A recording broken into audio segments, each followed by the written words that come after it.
የህማሙ ጊዜ ደርሳለችና የግርፋቱ ጊዜ ደርሳለችና ክብሩን ገለጠላቸው። አዳም ፍሬን አጥቶ ነበር፣ ያጣው ፍሬ የህይወትን ፍሬ ነው። ሂዳችሁ አህያይቷን ከውርንጭላዋ ጋር ታገኛላችሁ፣ ፈታችሁ አምጡልኝ። የዘነባባው ጉዳይ በጣም ብዙ ምሳሌዎች አሉ። ውሃ ውስጥ ብንዘፈዝፈው ህይወቱ መቀጠል ይችላል ማለት ነው። ቅርበቱን ሊገልጥልን በአህያ መጣ ይለናል። ስለሆነ እውነተኛ ማንነታችሁን ተጎናጸፉ። ልብስ በጣም ብዙ ገመና ይሸፍናል እንደምናውቀው። እኛ መከራችን የጀመረው ስንጠመቅ ነው። ሞቱን በሚመስል ሞት ከርሱ ጋር ከተባበርን ትንሳኤውን በሚመስል ትንሳኤ ከርሱ ጋር እንተባበራለን።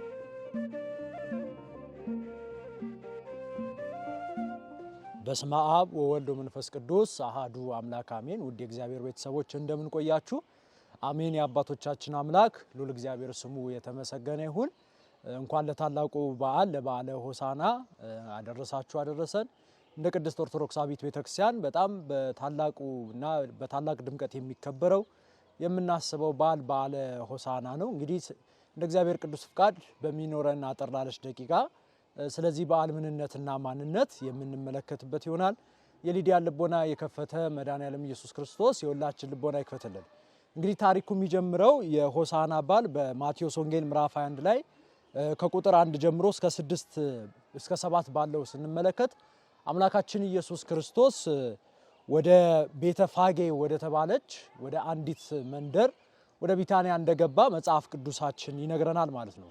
እንግዲህ ክርስቶስ አምላካችን ካደረጋቸው ክንዋኔዎች ከዚህ በፊት ያደረጋቸው ጉዞች ያሁኑ የዚህ የሆሳዕናው ጉዞ ወይም ደግሞ የቤተ ፋጌው ጉዞ ስንመለከት በጣም ለየት ያለ ነውና በተለይ ቅዱስ ዮሐንስ አፈወርቅ ያሉ አባቶቻችን ይህንን ጉዳይ ሲያስረዱ ክርስቶስ አምላካችን ከዚህ በፊት ያደርጋቸው የነበረው ይጓዛቸው የነበሩ ጉዞች ካሁኑ ዛሬ ከምናነሳው ከሆሳዕና ጉዞ አንፃር ስናየው በጣም ለየት ያለ ነው ይላሉና የለየት ያለበትን ምክንያት በዋናነት የሚናገሩት እስከዛሬ ክርስቶስ አምላካችን የተለያዩ ጉዞዎችን አድርጓል። እንደምናውቀው ወደ ተለያዩ መንደሮች ክርስቶስ አምላካችን ገብቷል። ወደዚህኛው መንደር ሲገባ ግን የተፈጠረው ሁናቴ ወይም ደግሞ ኩነት እስከዛሬ ከነበሩት ጉዞች ለየት ያደርጓል። ምንድነው ለየት የሚያደርገው ሲባል እንግዲህ ክርስቶስ አምላካችን ከዚህ በፊት ያደረጋቸው ጉዞዎችን መጽሐፍ ቅዱሳችንን ከፍተን ስንመለከት የመጽሐፍ ቅዱስ ክፍሎችንም ስናይ ስንቃኛቸው ሙሉ በሙሉ የሚያሳየን ሲያስተምራቸው እንደነበር ገቢረ ተአምራትን ሲፈጽም እንደነበርና የተለያዩ ሰዎችን ሲገስጻቸው ሲያስተምራቸው በትምህርቱ ድውያነ ነፍስን በተአምራቱ ደግሞ ድውያነ ስጋን ሲፈውስ እንደነበር መጽሐፍ ቅዱስ ይነግረናል። የቤተ ፋጌው ጉዞ ላይ ግን ስንመለከት እንደዚህ አይደለም። ክብሩ የተገለጠበት አምላክነቱን የገለጠበት ታላቅ በዓል ነውና ቅዱስ ዮሐንስ አፈወርቅ የህማሙ ጊዜ ደርሳለችና የግርፋቱ ጊዜ ደርሳለችና ክብሩን ገለጠላቸው ብሎ በማቴዎስ ወንጌል ትርጓሜው ላይ ቅዱስ ዮሐንስ አፈወርቅ ይናገራል ማለት ነው። እንግዲህ ያው ከሆሳዕና ቀጥሎላችንም እናከብረው የምናስበው የህማሙን ነውና ያቺ ጊዜ መቃረቧን አሳይቶ ክርስቶስ አምላካችን በግልጥ ነግሯቸው ነበር ማለት ነው። እንግዲህ በዚህ ኩነቶች ላይ በጣም የተለያዩ ጉዳዮች ተፈጥረዋል። የተለያዩ ሁናቴዎችም ተከስተዋል።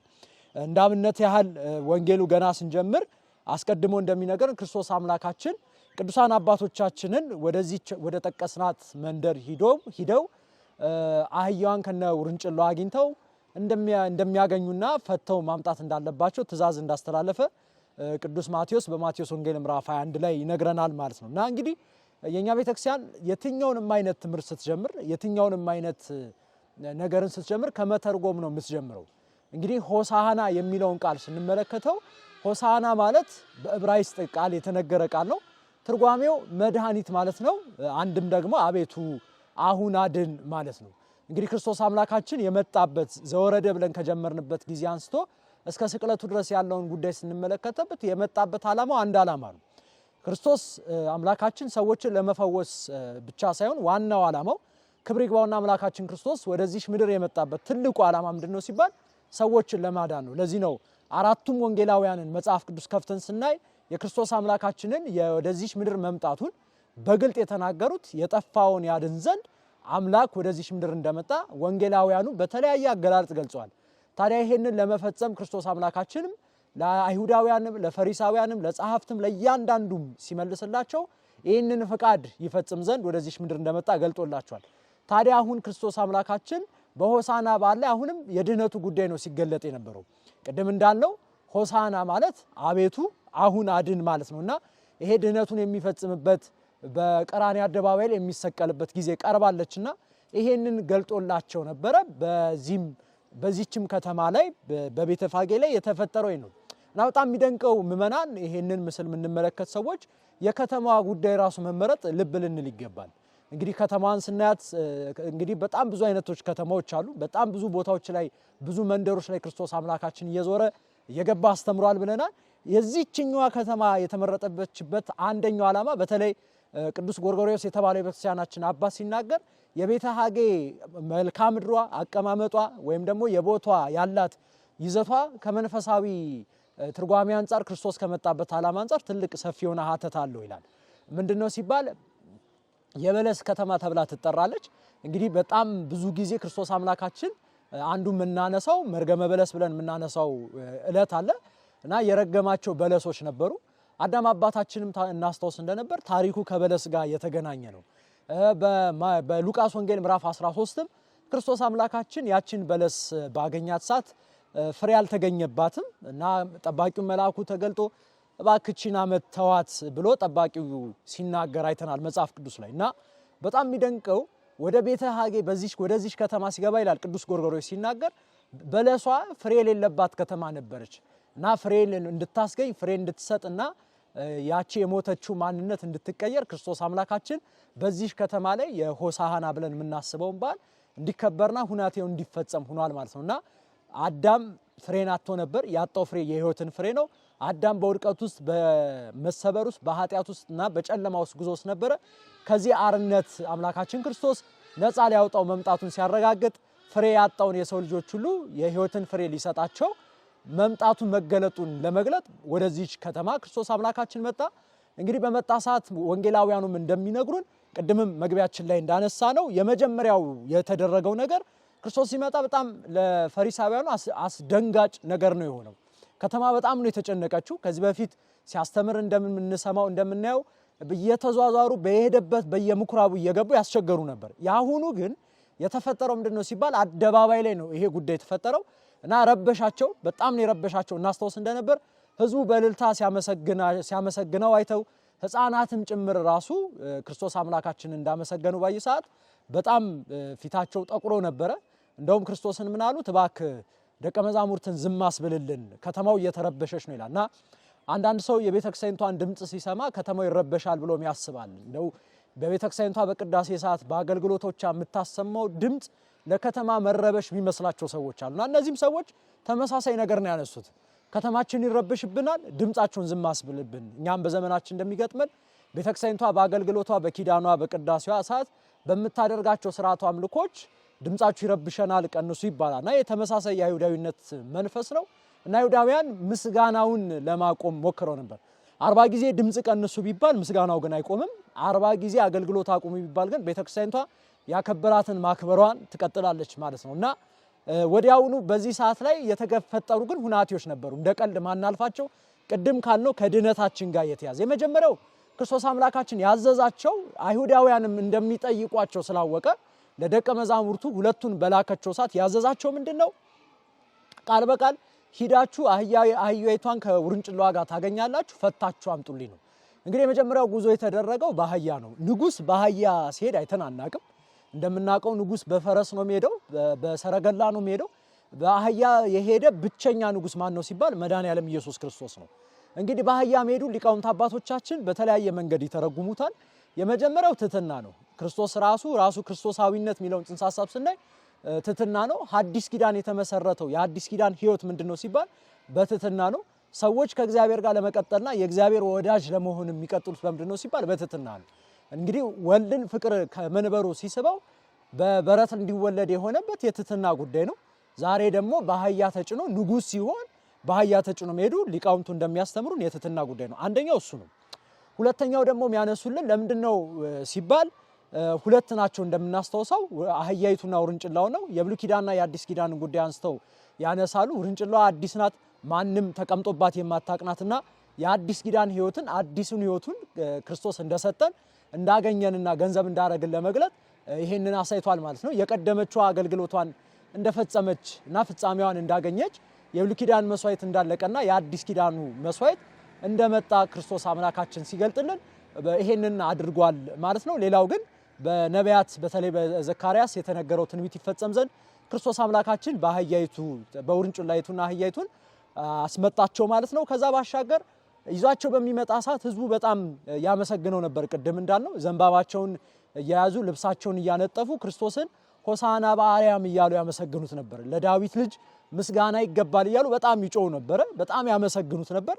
እንግዲህ የዘንባባው ጉዳይ በጣም ብዙ ምሳሌዎች አሉ። አንዱ የሆሳናን በዓል ስናስብ አብረን የምናነሳው ዘንባባ ነው። እንግዲህ ብዙዎቻችን ቀለበት እናደርጋለን፣ ግንባራችን ላይ በመስቀል አምሳያ ሰርተን እናስቀምጣለን። አንዳንዶች ቀልድ ይመስላቸዋል፣ አንዳንዶች የበዓል ድምቀት ይመስላቸዋል፣ አንዳንዶቹ ደግሞ እንደው የጥበብ መገለጫችንን እንድንገልጥ ይመስላቸዋል። ጉዳዩ ግን በጣም ሰፋ ያለ ነው። በሚስጥራዊ ትርጓሜውን ስንመለከተው የመጀመሪያው ጉዳይ የዘንባባን ተፈጥሯዊ ባህሪን ይዘው ነው ሊቃውንቱም ያብራሩት። እንግዲህ ዘንባባን ስናየው እንደምናውቀው ውሃ ውስጥ ብንዘፈዝፈው ህይወቱ መቀጠል ይችላል ማለት ነው። ቅድም እንዳልነው የፋጌን ከተማ ስንመለከታት የበለስ ከተማ ብለናት ነበር። የደረቀው ማንነቷ ያልተስተካከለው ምንነቷና የጠፋባት መሰረቷን ክርስቶስ እንደመለሰላት ለሰው ልጆች ሁሉ ይሄ እንደተመለሰልን ለማሳየት ዘንባባ እንጠቀማለን ማለት ነው። የደረቀው ህይወታችንን ክርስቶስ እንደቀጠለልን ማለት ነው። አንደኛው እሱ ነው። ሁለተኛ ደግሞ የሰላም ምልክት ነው፣ የደስታ ምልክት ነው። ቅዳሴ ላይ ሰምተን እንደነበር ሰላማዊው ኢየሱስ ክርስቶስ ሆይ ሰላምን ስጠን ፍቅርንም አድለን ይላል ዲያቆኑ መጨረሻ ላይ። ታዲያ የሰላም ባለቤት የሰላም ምንጭ የሆነውን ክርስቶስን እንዳገኘነው እርሱም ሰላምን እንደሰጠን ምናናገርበት ምናወሳበት ምክንያት ነው ማለት ነው። ከዛ ውጪ በተጨማሪ የአሸናፊነት ምልክት ነው። እንግዲህ ሌሎቹን ቅጠላት በእሳት ብናነዳቸው ይነዳሉ፣ የዘንባባ ግን ኃያልና ጠንካራ ነውና ክርስቶስ አምላካችን ኃያል የሆነ አምላክ። ለዚህ ነው በትንቢተ ኢሳይያስ ምዕራፍ 9 ቁጥር 6 ላይ ድንቅ መካን ኃያል አምላክ እያለ ሲናገር የነበረው ማለት ነውና እነዚህን ይዞ ዘንባባ ይደረጋል። ከዛ ውጪ በጣም የሚደንቀው አምላካችን ኢየሱስ ክርስቶስ በዚህ በዓል ላይ በጣም ልብ እንድንለው የሚፈልገው ነገር በማቴዎስ ወንጌል ምዕራፍ 21 ከቁጥር 7 ጀምሮ የምንመለከተው ቃል አለ። ይሄ ምንድነው? ፈታችሁ አምጡልኝ ብሎ ያዘዛቸው የመጀመሪያው ትእዛዝ ነው። የበዓሉ ትልቁ ግብ ይሄንን ማየት ነው። ቅድስት ኦርቶዶክሳዊት ቤተክርስቲያንም በዓሉን ስናስብ ከአምላካዊነቱ ክብር መገለጥ በላይ በዚህ በዓል ላይ የክርስቶስን ትእዛዝ የምትፈጽምበት ነው። ያ ምንድነው? ፈታችሁ አምጡልኝ ነው እና በጣም የሚደንቀው በዚህ ቀን ፍትሐት ይደረጋል። በዚህ ቀን እንደምናስተውሰው ሁላችንም በቤተክርስቲያኑ ተሰብስበን አባቶቻችን በሰሙነ ሕማማትን ፍትሐት ስለማይኖር የፍትሐትን መርሃ ግብር እግዚአብሔር አምላካችን በሰጣቸው ስልጣን ያደርጋሉ ማለት ነው። እና ሁለት ምክንያት አለው። አንደኛው በዓሉ ራሱ የመፈታት በዓል ነው። በጣም ከብዙ ስራቶች ብዙ ሰዎች እንዲፈቱ ክርስቶስ ይፈልጋልና እንዲፈቱ የሚፈልጋቸው ነገሮች አሉና ሰምታችሁ እንደነበር ፈታችሁ አምጡልኝ ካላቸው በኋላ ለማን ያስፈልጋል ቢሏችሁ እንኳን ለጌታ ያስፈልጉታል በሏቸው ነው ያላቸው ክርስቶስ አምላካችንና ለክርስቶስ የሚያስፈልጉ በጣም ብዙ ነፍሳት አሉ። ሲጀመር የማያስፈልግም ነፍስ ክርስቶስ የለውም። ሁላችንም በሱ ዘንድ ተፈላጊዎች ነንና ፈታችሁ አምጡልኝ ብሏል። እንግዲህ በበዓሉ ላይ የምናስተውስ እንደነበር ፍትሐት ይደረጋል ማለት ነው። ሁለተኛው በሰሙነ ሕማማት እንዲህ አይነት ስርዓቶች ስለማይኖራት ቤተክርስቲያኒቷ ጸሎተ ፍትሐትን ለምእመናን ፍትሐ ዘወልድን ደግማ ታደርጋለች ማለት ነው። ታዲያ እንግዲህ የዚህ በዓል ዋናው ዓላማው ታዲያ ምንድነው? ትሕትናን አሳይቶናል፣ የዘንባባውን ነገር አይተናል፣ በአህያ መሄዱን ትርጓሜ አይተናልና የበዓሉ ትልቁ ግብና ዓላማው ምንድነው ሲባል አራት መሰረታዊ ነገሮችን በዚህ በዓል እንድናስብ ቅድስት ኦርቶዶክሳዊት ቤተክርስቲያናችን ቅዱሳን አባቶቻችን ሊቃውንት ይነግሩናል። ምንድነው ሲባል የመጀመሪያው ልብሳቸውን አነጠፉ የሚል ነው። በዚህ በዓል ላይ በጣም የሚፈለገው የማንነትን መስጠት ነው። ልብስ እንደምናቀው ክብር ነው። ልብስ እንደምናቀው ጸጋ ነው። ልብስ እንደምናቀው ሞገስ ነው። እናስተውስ እንደነበር አዳም አባታችን በኦሪት ዘፍጥረት ምዕራፍ 3 ላይ እንደበደለ እግዚአብሔርን የራሱን ልብስ አሰፍቶ ነበር የሰጠው አይደል? እናስተውስ እንደነበር ማፈር ጀመሩ። አዳምና ሔዋን በለሱን በበሉ ሰዓት ሀፍረት መጣና እንግዲህ እንደምናቀው ቅጠልን ነው የለበሱት ማለት ነው። እና ይሄንን ቅጠል አሁን ክርስቶስ አምላካችን ለእውነተኛ ልብሳችሁ እኔ ነኝ፣ እውነተኛ ክብራችሁ እኔ ነኝ ብሎ ሲናገር አድርጓ ይሄንን ሲያሳየን እነዚህ ሰዎች ደግሞ ልብሳቸውን አነጠፉለት። ካንተ በላይ ክብር የለንም፣ ካንተ በላይ ሞገስ የለንም፣ ካንተ በላይ ማንነት የለንም። ብርሃነ ዓለም ቅዱስ ጳውሎስ ስለዚህች ልብስ ሲናገር ምን አለ መሰላችሁ? ሁላችንም የተጠመቅን ክርስቶስን ለብሰናል ይላል። የኛ ልብሳችን ክርስቶስ ነው። ቅዳሴው ዮሐንስ ደግሞ ወልደ ነጎድጓድን ቅዳሴውን ስንመለከተው በጣም ልብ በሚነካ ሁኔታ ለሁሉም የሚበቃ ልብስ ይላል። አሁን እንግዲህ አንድ ሰው ልብስ ለመልበስ ልኬት ያስፈልጋል። ክርስቶስ የሁላችንንም ልኬት ያውቃል። ክርስቶስ በሁላችንም ልኬት የሚገኝ አምላክ ነው። ለዚህ ነው በአህያይቷ መገኘቷን አባ ጄሮም የተባለ አባት ሲናገር ቅርብ ነው ይላል።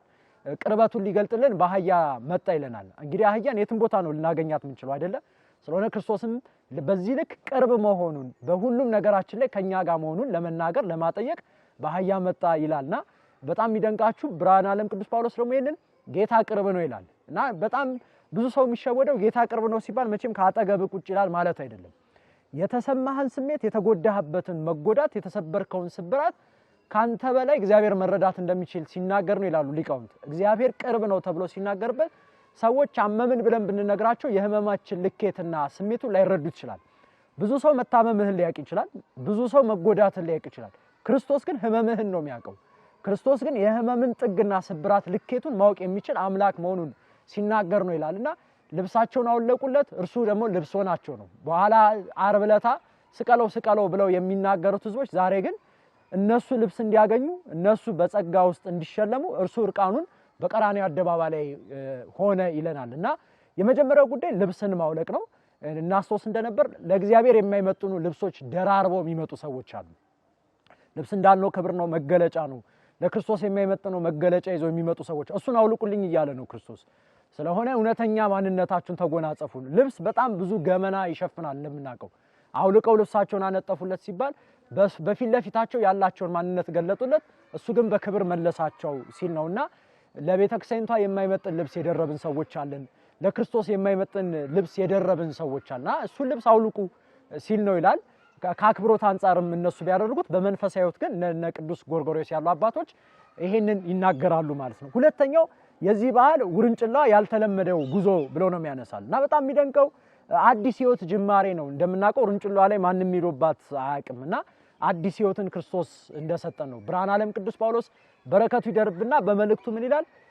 በአዲስ ተፈጥሮ ፈጠረን ይላል። አሁን በክርስቶስ ሞት ያገኘነው የምናገኘው ሕይወት አዲስ ሕይወት ነው።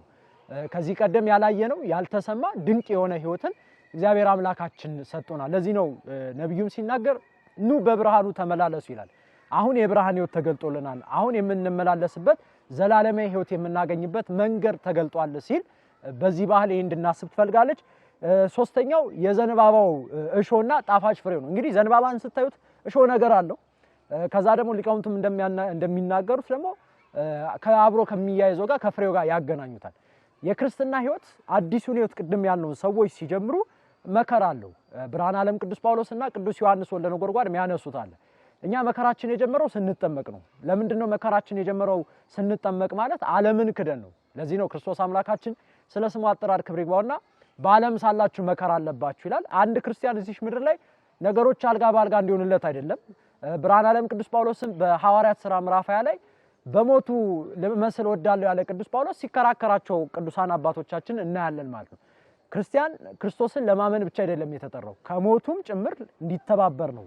ይሄንን ሮሜ መልእክት ላይ ምዕራፍ 6 ቁጥር 3 ላይ ሞቱን በሚመስል ሞት ከርሱ ጋር ከተባበርን ትንሳኤውን በሚመስል ትንሳኤ ከርሱ ጋር እንተባበራለን ብሎ የተናገረውና ሶስተኛው የበዓሉ ነገር በመከራ ውስጥ ያለን ማንነት መረዳት እንድንችል ነው። አራተኛው የሆሳና ጩኸትና የልብ ዝግጅትነት ነው። በአፎሙ ይድህሩ ወለልቦሙ ይረግሙ ይላል። በጣም ብዙ ሰው በአፌ ማመስገን ችግር የለበትም እና ክርስቶስን እናስታውስ እንደነበር የሆሳና ዕለት ያላመሰገነው ሰው የለም። ሕፃናት ራሱ የኢየሩሳሌም ድንጋዮች እንኳን ያመሰግኑኛል ብለው ያው ትርጓሜው ስለ አሕዛብም ቢሄድም ያላመሰገነው ሰው የለም። ሕይወት ማለት እቺ ጉዞ ማለት ናት። በዓለም ላይ እስካለን ድረስ ምስጋና ሊወርድ ይችላል፣ ግን ያመሰገነን ሁሉ ያወደሰን ሁሉ ግን የሚጠብቅልን ዓርብ ነው እና ሰዎች በጣም በዚህ በዓል ልብ እንዲሉ የሚፈልገው እግዚአብሔር አምላካችን ከዓለም የመጣ ምስጋና ሁሉ ዘላቂያዊ አለመሆኑ ነው እና በጣም ይሄንን ምስል የምንመለከት ሰዎች በሕይወታችሁ አልጋ ባልጋ ላይ የሆነ ወይም ደግሞ ምስጋና የበዛበት ሰው ካለ ዓርብህ እየደረሰ ማለት ነው። ከሆሳና ቀጥሎ ቀጣይ የሚመጣው ሕማማት ነው። የሕማምም መድረሱ መገለጫው ምስጋና መብዛቱ ነው እና አብዝቶ ሰዎች እያመሰገኑን ከሆነ በጣም አብዝቶ ሰዎች እያወደሱን ከሆነ ነገሮቻችንን በጣም ቆም ብለን ማሰብ አለብን። ምክንያቱም ከሆሳና ቀጥሎ የሚመጣው ስቅለት ነው፣ መከራ ነውና ለመከራው መዘጋጀት እንዳለብን በተለይ ቅዱስ ኤፍሬም ሶራቢ በውዳሴ ውስጥ የሚመጣውን መከራ የምትንቋቋምበትን ኃይልና ጸጋን እግዚአብሔር ያድለን ይላልና የበዓሉ ዓላማው አቤቱ አሁን አድን ብሎ አሁን ካለንበት ኃጢአት አሁን ከለበስነው ለርሱ ከማይመጥነው ልብስ አውልቀን ከርሱ ጋር ህብረት እንድናደርግ እንዲሁም ትትናን ገንዘብ አድርገን አምላክነቱን በማመን መድኃኒትነቱን በማመን ከርሱ ጋር እንድንመላለስ ነው ቤተክርስቲያናችን ጥሪዋን የምታስተላልፈው። እግዚአብሔር አምላካችን ከበዓሉ ረድኤትን በረከትን ይክፈለን። ይቆየን።